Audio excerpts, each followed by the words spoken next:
beauty, reason, the family, economic well-being, and even goodness is in jeopardy.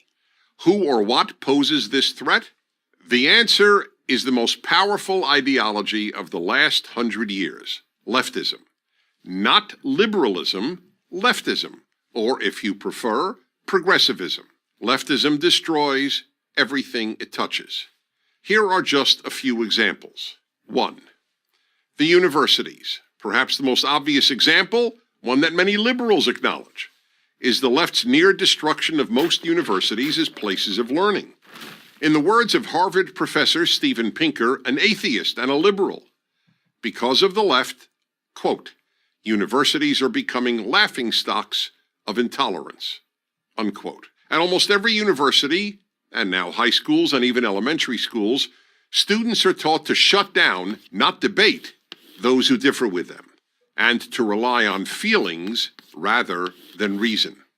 2. The arts. Throughout history, the primary purpose of art was to elevate people through beauty, artistic excellence, and emotional depth. To the left, the primary purpose of art, sculpture, and music is to shock. That's why so much contemporary art is meaningless and involves the scatological, meaning urine and feces. Yes, urine and feces. To give one of countless examples, in 2016, the Guggenheim Museum in New York featured a pure gold working toilet, which visitors were invited to use. The name of the exhibit was America, so one could literally relieve oneself on America. 3. Literature. The English department at the University of Pennsylvania replaced the portrait of the greatest English language writer who ever lived, William Shakespeare, with a picture of a black lesbian poet. Why? Because he was a white European male. Leftist professors have replaced the pursuit of excellence with the pursuit of diversity. 4. Late-night television. In America, late-night television shows were completely apolitical. The hosts believed their role was to entertain viewers and offer them relief and laughter after a difficult day. No longer, you cannot watch late-night television if you just want to be entertained. Late-night TV is now left-night TV. 5. Religion.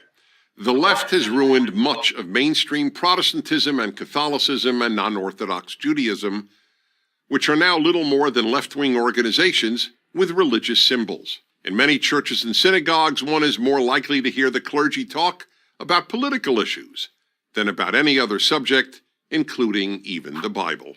6. Free speech. If there was anything virtually every American considered a bedrock value, it was freedom of speech. Yet the left is destroying even this unique American achievement. Almost half of America's young people say they believe in free speech, but not for hate speech. Yet the whole point of free speech is that it allows people to express any political or social position, including what any one of us considers hate speech. And hate speech now means any position the left differs with. 7. Race.